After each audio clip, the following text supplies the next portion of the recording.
I'm going to explain a crime drama film called River's Edge. Spoilers ahead. Watch out and take care. In a town in Northern Carolina, young Tim throws a doll in the river. Out of nowhere, he hears someone screaming, so he goes to the other side of the bridge to check where it's coming from. By the river's edge, Tim sees a teenager named John smoking and sitting beside the naked body of his dead girlfriend, Jamie. Tim then leaves on his bicycle while John continues smoking, occasionally looking at Jamie's body. As he gets up and gathers Jamie's clothes, John looks at her one last time before finally going away. With loud music blaring, John drives to a convenience store where Tim happens to be playing a video game. John tries to buy a can of beer, but the cashier won't sell him liquor unless John shows his ID. John tells him that he's been coming to that store for 3 months, and the previous cashier, Frank, has never carded him. However, the cashier informs John that Frank had lost his job precisely because he didn't get proper IDs from his customers when he was selling liquor. Seeing that the two men are busy, Tim grabs the opportunity to steal 2 cans of beer before bolting out of the store. After arguing with the cashier, John storms off and goes to his car, where he sees Tim leaning on the hood. Inside the car, he finds 2 cans of beer, and as he opens and drinks one, Tim lets John know that he got him the beer and that he saw him that morning. John is oddly unbothered, and when Tim asks if he's got any dope, John says he doesn't, but he asks Tim to get in the car since he knows where to find some. While they drive, Tim asks John where they're going, and he replies to Feck's house. John knocks on Feck's door, but no one is answering. At Tim's house, his mother and big brother, Matt, are looking for Kim's doll. Kim says she's sure that Tim has done something to it. When Tim arrives, he taunts his little sister, outright admitting that he drowned her doll. Kim begins to cry while their mom's boyfriend, Jim, shouts, irate from all the commotion. Frustrated, their mom asks him why he's so mean, but Tim only ignores her as he goes straight to his room. Matt follows Tim to scold him for what he did. As Matt lectures his younger brother, Layne arrives in his car and demands Matt to come out quickly. Before leaving, Matt promises Kim that he'll make Tim buy her a new one, but she refuses, saying she wants Matt to beat him up. Ignoring his bawling sister, Tim goes out and asks Layne if they're going to Feck's. Layne asks him what he knows about Feck, but before he can answer, Matt tells him to leave. Tim asks them to take him with them, claiming that he could show them a dead body. Layne mocks him, asking if he's got a girlfriend, but Tim swears he's serious and that he really wants some dope. However, the 2 older boys only make fun of him before driving away. Still, Tim remains determined, and he follows them on his bicycle despite his mother's warnings. On their way to Feck's house, Layne asks Matt where he was the previous night and adds that John was getting out of control. When Matt asks him who else was there, Layne says Jamie was there, too. He then starts saying something about Clarissa, but Layne jokingly warns him to keep his hands off her, and the two start laughing. At Feck's place, Layne knocks on his door, and Feck answers it with a gun in hand, pointed at Layne's face. After scaring Layne for a bit and bragging about how he killed a girl before, Feck asks him how much of his stuff he wants, and Layne says he only needs a couple of joints. Tim arrives but stays hidden, and after seeing Layne receive his order, Tim immediately leaves. Matt and Layne also leave as soon as they got what they want. Matt and Layne, together with their friends, Tony, Clarissa, and Maggie, smoke on school grounds as they talk about going to Portland. Matt muses about how they could go there and stay for good if they like it. Clarissa, however, doesn't like Matt's idea. As the girls prepare to leave, John arrives, and Layne asks him where Jamie is. John casually tells them that he killed her, but nobody believes him. John then takes Layne and Matt to the river's edge, where they find Jamie's dead and naked body. Struck with disbelief, Layne pokes Jamie's body with a stick to see if she really is dead before asking John why he killed her. He curtly replies that Jamie was talking nonsense, leaving Layne to warn him that he could get in trouble for what he did. Matt starts walking away, and when Layne calls him back, he convinces him that they need to go. The 3 boys leave as if nothing happened, and at school Layne starts telling their other friends about what John did. Tony doesn't believe him, so Layne offers to take them to the river's edge so they can see for themselves, but Matt doesn't want to go.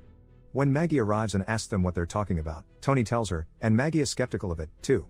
She tells Clarissa about what she just learned, and when Clarissa asks if she believes them, Maggie explains that they're all going there in the evening to check Jamie's body out and see if it's really there. Layne takes his friends to his brother Mike's workplace to borrow his truck, but his older brother refuses. The rest of the gang is waiting for Layne outside when Tim and one of his friends show up. Tim asks Tony what they're up to, but Tony doesn't answer, choosing instead to tease him. Tim says he heard that they're going to see a dead girl, and when Tony asks what he knows about it, Tim answers that he and John are close. He's also insistent on going with Tony and his friends, but Tony only tells him to leave. Meanwhile, Mike is adamant not to lend his truck to Layne, so he drives them there himself. Everyone sees Jamie's body by the river's edge, and the sight deeply disturbs Clarissa.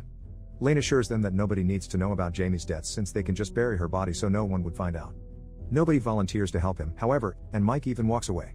Despite Layne's asking him to return, Mike is set on leaving, so Layne ends up chasing him. As soon as he catches up to Mike, he puts him in a chokehold, then reminds him that they're dealing with John's future. The two struggle with Mike protesting that John brought them there like it's some kind of show. As they continue to fight, John gets Layne off Mike and says he doesn't need to stay if he doesn't want to. With everyone leaving, Layne plans to stay behind to bury Jamie, but John himself starts to leave, too. He says that Jamie is heavy, and with no one to help him, Layne is also forced to go. After taking Matt back to his house, Layne talks to Tim and tells him to keep his mouth shut about Jamie. Tim tells Layne not to worry, and Layne says he trusts him before leaving. In an arcade, Clarissa wants to know what will happen to John, and Layne replies that nothing will happen to him and that he'll tie up some loose ends. Clarissa can't believe what Layne just told her, but he defends his friend, claiming that Jamie was badmouthing John's mom, provoking him to kill her. Clarissa retorts that John's been bragging about it like he wants to get caught, but Layne assures her that he's not getting caught since nobody is telling anyone about it. He then warns her to stop talking about it since some people might hear them. Later on, Clarissa meets with Maggie, and they talk about how Layne is controlling them. According to Clarissa, she's known Jamie since kindergarten, and John is definitely dangerous. She uses a payphone, ready to call the police, but she decides against it in the end. One day, Layne shows up at Matt's house unannounced, so Matt instructs Kim to tell him that he's not home before hiding. His sister does as she's told, but Layne doesn't believe her and enters the house anyway, asking if he can use their phone. Matt quietly watches Layne as he calls John and asks him to take care of Jamie, but John refuses since she's not important to him. This pisses Layne off, and he tells him that he'll take care of the matter himself before leaving. Once he's gone, the phone rings, and Kim answers it. The little girl tells Matt that it's Clarissa, and when Matt takes the phone from his sister, he seems reluctant to talk to her. Sensing that Matt isn't in the mood to talk, Clarissa tells him that she only called to check in on him. Meanwhile, Layne goes back to the river's edge to retrieve Jamie's body before pushing it into the river. Later on, as Layne drives with John, they see cops outside John's house. Layne orders John to duck, asking him if he wants to get caught. As they pass the house, Layne continues to panic about how somebody snitched on them. On the other hand, John remains calm as Layne goes on with his babbling, saying that it was probably Mike. He then tells his friend that they're just going to drive around for a while to see how things will unfold. However, he's determined to get John out of town and even starts talking about how they need to find some money for him. Still, John remains unbothered, even though his future is on the line here. By the edge of the river, Matt takes the cops to where he last saw Jamie's body, but they all get confused when they don't find her. While he's insisting that she was just lying there on the grass, one of the cops calls Captain Bennett to show that Jamie's body is in the river. With the body retrieved, they take Matt to the station for questioning. Captain Bennett asks if he was shocked to see Jamie's dead body, and Matt replies that he doesn't know how he felt. The interrogation continues, and the captain wants to know what he was thinking when he was standing over his dead friend's body, but Matt insists that he doesn't know. The frustration is creeping to Captain Bennett, and he asks Matt next how he thinks the body got into the river, and again, Matt pleads ignorance. Captain Bennett presses on, telling him that maybe he pushed it, but Matt gets irritated, retorting that he's already told him about John. Trying to get anything out of Matt, the captain theorizes that he helped John push Jamie into the river. Finally, Matt explodes, reminding him that he's the one who reported the whole thing. With the blame suddenly falling on him, Matt tries to leave, announcing that he knows his rights and that he didn't do anything. Bennett stops him and tells him that he's wrong. Seeing the body and not immediately reporting it makes him an accessory after the fact. He orders Matt to sit, saying that they're not done talking. Meanwhile, Layne takes John to Feck's place and tells him that his friend is in trouble. When Feck asks what John did, Layne says it's nothing, but John interjects that he killed Jamie. Trying to cover up for John, Layne says he didn't actually mean to do it and that it was only an accident. Feck is unfazed, however, then starts bragging about how he intentionally killed a girl once by shooting her in the head, then adds that he was in love with her. Layne tries borrowing Feck's car to get John out of town, but Feck refuses, saying somebody might see his car. He also adds that the cops are still after him even after 20 years. Layne then asks Feck if John can stay in his house for a while, and to that, Feck agrees. Matt's mom picks him up from the station, and she's appalled that her son is involved in a murder. Matt gets mad and raises his voice, asserting that he didn't kill anybody and that it was John who killed Jamie. When his mom says he doesn't seem too concerned about it, Matt tells her that she doesn't know anything. Worried, she tells him that Tim is not yet home, but Matt assures her that his brother is okay. At home, Matt and his mom find Jim sitting on the couch, and Jim tells them that he's seen Matt's friend on TV. When Matt learns that the cops haven't caught John yet, Jim tells him that his friends have been calling all night, and he then asks if he helped John kill Jamie. The two start arguing, and it isn't long before they're at each other's throats. Kim sees the whole thing and runs away, so Matt follows her. They then find that the small grave that Kim made for her ruined dolls is defaced, and just in time, Tim shows up. Matt then chases his brother down the street, and when he catches up to him, Tim denies having to do anything with it. Matt punches him, but Jim shows up and stops the fight. Tim calls Matt a traitor, and when Matt asks his brother what he meant, Tim tells him that he's going to pay and die for what he did before leaving on his bicycle. Tim then goes to his friend Moko's house and instructs him to get his nunchucks and dad's car, saying he knows where they can get a gun. After his fight with Tim, Layne spots Matt as he's walking down the street, then asks him where he's been all night. As Matt gets in the car, Layne tells him that they shouldn't have let Mike in on their secret.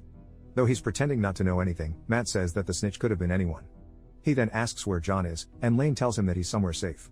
At Feck's house, Feck talks to John about his sister, unaware that John has already left. Meanwhile, Layne goes to Clarissa's house and asks for cash. They then take her with them to pick up Tony, but they only find Tony's father there when they reach his house.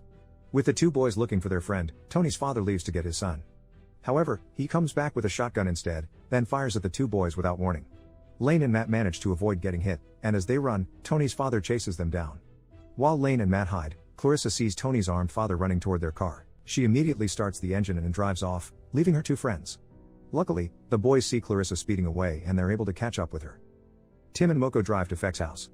Meanwhile, Feck is still looking for John outside his house and is surprised to see him inside with a cat. Feck reminds John that Layne told him not to leave until he's back, but John doesn't seem to care. He tries putting the cat on Feck's life-size doll, which only makes him mad. Feck demands him to get rid of the cat, but John refuses. When John sees a chain hanging on the wall, he asks Feck if he was a biker, and Feck claims that he was back in the days. Feck then starts talking about how he lost his leg due to a motorcycle accident, and as they talk, John notices that they already ran out of beer. John wants to borrow Feck's car to buy some beer, but Feck reminds him that he's not supposed to go anywhere. Determined to get his beer, John tells Feck to go instead of him, promising that he'll behave. Suddenly, they hear a sound coming from outside, which happens to come from Tim and Moko. Back in the car, Layne gets pissed at Clarissa for leaving them. However, Clarissa gets mad too, saying he doesn't need her or Matt to be with him. She proposes to just go to the cops and tell them where John is, but of course, Layne warns her not to. This spurs an argument between them, and Layne insists that there's nothing more they can do about Jamie's death. He pulls over and tries leaving Clarissa at a gas station, but Matt protests and stays behind with her. The two start walking home while talking about Layne, and as they reach Clarissa's house, she abruptly goes inside to get some sleeping bags. After that, she goes back outside to kiss Matt, then asks him to go to the park with her. Back at Feck's place, Tim and Moko hide as Layne pulls into the driveway. Layne bangs on the door, and when no one answers it, he kicks it open, only to find the house empty. In a convenience store, Matt is buying some beer when John shows up. With the cashier refusing to sell them alcohol, John suddenly pulls out a gun and points it at the cashier. He asks Matt to leave, and Matt is quick to comply. Meanwhile, Layne is throwing a fit as he leaves Feck's house. With him gone, Tim and Moko go inside and ransack the place in search of guns. But instead of finding Feck's guns, they find his stash of pot. At the park, Clarissa learns that Matt was the one who told the cops about Jamie. Clarissa admits that she couldn't even cry for Jamie, and they continue talking about their feelings over their friend's death. After that, Clarissa confesses to Matt that she likes him, and with that, the two start kissing. On the other hand, Layne is still frantically looking for John and Feck, not knowing that they're drinking by the river's edge. In his drunken stupor, John shouts profanities all while firing Feck's gun. The older man tries to stop him, but John only asks him if that was the gun he used to kill the girl he was talking about, adding that he probably did it to show her who's boss. Conflicted, Feck tells him that he's not sure if he will understand, especially since he actually loved the girl. John proceeds to brag about killing Jamie, and he starts firing the gun again. Matt, who's making love with Clarissa in the park, hears it but he doesn't stop. Feck demands him to return his gun, and when John returns it, he puts on airs about how he doesn't even need a gun since he was able to kill Jamie with his bare hands. He boasts about that day. John was on top of her when he strangled her, and he talks about how he wasn't even mad when he did it, and Jamie didn't look surprised. After just a few minutes, Jamie's face turned dark purple, and she just stared at him. John is so proud that he had total control of Jamie. She was dead there in front of him, while he felt so alive. After relishing in his murder, he asks Feck if that's how he felt after killing the girl he loved, but Feck tells him that it wasn't. John's so sure that he's going to prison, but Feck assures him that Layne will help him. John doesn't believe him, however, and says that Layne isn't even a real friend. John and Feck continue to talk by the river's edge while Matt and Clarissa try to get some sleep around the park. Layne, however, is left to drive around town, still searching and incessantly popping his pills. Meanwhile, Tim and Moko get high after using all of Feck's pot. The following morning, Feck shoots John in the head before going home. There, he gets ambushed by Tim and Moko. After they hit him on the head, Tim and Moko make quick work of stealing his gun and getting in his car. In the streets, the cops find Layne unconscious in his car. He is then taken to the police station, where he is left in a room to wait. Tim and Moko go to Matt's school, while inside, Maggie and Tony are being interviewed about Jamie's death. At the station, Layne continues to keep his mouth shut about Jamie's murder. Clarissa's in class, but she can't answer her teacher's question when asked if she's upset over Jamie's death. Tim and Moko continue to wait outside the school, still inside Feck's car. Back at his place, Feck wakes up thanks to Layne's call. Layne asks where John is, and Feck tells him he's gone in the river. As they're talking, the cops suddenly show up and arrest Feck, leaving Layne to run for his car. As Matt's group gathers by the river, Matt notices something floating in the water, but he realizes that it's just Feck's life-size doll. Layne then arrives to look for John, but Clarissa tells him to just forget about him. Still thinking that Mike is the one who told the cops about Jamie, Layne tries attacking him, but Matt stops him. This only leaves Layne furious, and he starts running away, but Matt goes after him. Finally, he admits that he's the one who tried turning John in. Thoroughly upset, Layne could only continue looking for his friend, and when he, at last, finds him dead by the river's edge, Layne weeps. Hearing his cries, Matt and his friends run up to where he is, but before Matt could reach him, Tim calls out and points a gun at his own brother. Fortunately, Matt gets Tim to tuck her out. Matt apologizes for hurting him and demands that he give him the gun. When Tim finally comes to his senses, Matt puts his arm around his younger brother. In the hospital, Feck tells the cops that he killed John because there's no hope for him and that he didn't even love Jamie. Though Feck says that he killed a girl himself years ago, he clings to the fact that he at least loved her. Back at the river's edge, the authorities arrive to retrieve John's body and take Tim away. After all of that, Matt and his friends pay their respects at Jamie's funeral. Subscribe to watch more videos like this. Turn on notifications. And leave a like, it really helps the channel out. Thank you for watching.